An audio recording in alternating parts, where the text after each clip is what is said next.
Hi friends, welcome to my channel law standpoint. आज के इस सेशन में मैं आप लोगों के साथ शेयर करने वाली हूँ मोस्ट इम्पॉर्टेंट केस लॉस के बारे में जो ऑल इंडिया बार एग्जामिनेशन में आएगा। सिर्फ यही नहीं, judiciary, CLAT, PG, UGC, net and UPSC में भी आएगा। आप लोग भी मेरे साथ नोट डाउन करते रहिए। तो चलिए शुरू करते हैं। बेसिकली कौन सा केस लॉस किस लिए फेमस हुआ था ये मैं आज आप लोगों को बताऊंगी। आज मैं कीवर्ड्स के ऊपर फोकस करूंगी और बोलूंगी कौन सा केस में क्या हाईलाइट किया, क्योंकि सबके लिए ये पॉसिबल नहीं होते 200-300 पेज का जजमेंट पढ़ना। कौन सा केस में क्या हाईलाइट किया सिर्फ 2-3 लाइन में एक्सप्लेन करूंगी। तो चलिए शुरू करते हैं। सबसे पहले जो केस है उसका नाम है Maneka Gandhi versus union of India. Life and personal liberty को आर्टिकल 21 में और ज़्यादा एक्सटेंशन दिया, जो वैल्यू है और ज़्यादा बढ़ाया गया। उसके साथ साथ जो पर्सनल लिबर्टी है उस पर्सनल लिबर्टी को आर्टिकल 19 और आर्टिकल 14 में जो रिक्वायरमेंट दिया गया वो रिक्वायरमेंट बिना फुलफिलमेंट करके डिप्राइव नहीं कर सकते। उसके बाद जो पॉइंट्स मेंशन किया गया था आर्टिकल 14, 19 एंड 21 में इंटरकनेक्शन किया गया था।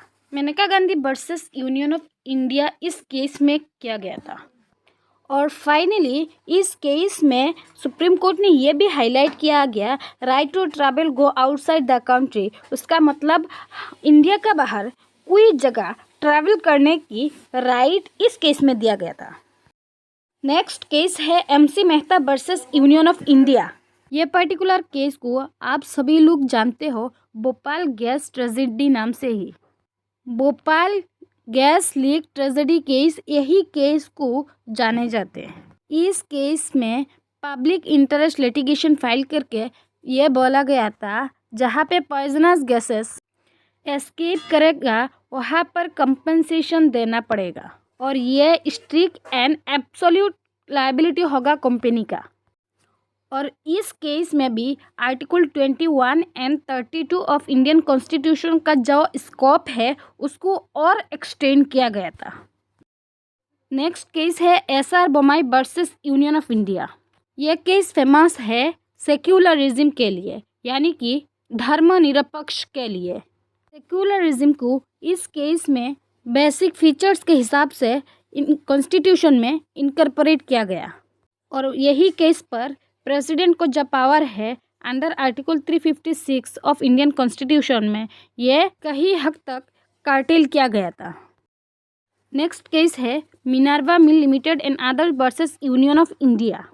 ये पर्टिकुलर केस में जो केशवानंद भारती में बेसिक स्ट्रक्चर है यानी कि डॉक्ट्राइन ऑफ बेसिक फ्यूचर है उसको और स्ट्रेंथन किया गया था। उसके साथ साथ 42nd अमेंडमेंट एक्ट जो है उसको नल एंड डिक्लेयर्ड भी किया गया था। यही केस को माना जाता है फाउंडेशंस ऑफ जुडिशियल रिव्यू। और जुडिशियल रिव्यू के बारे में बोला गया article 13 clause 2 of Indian constitution में।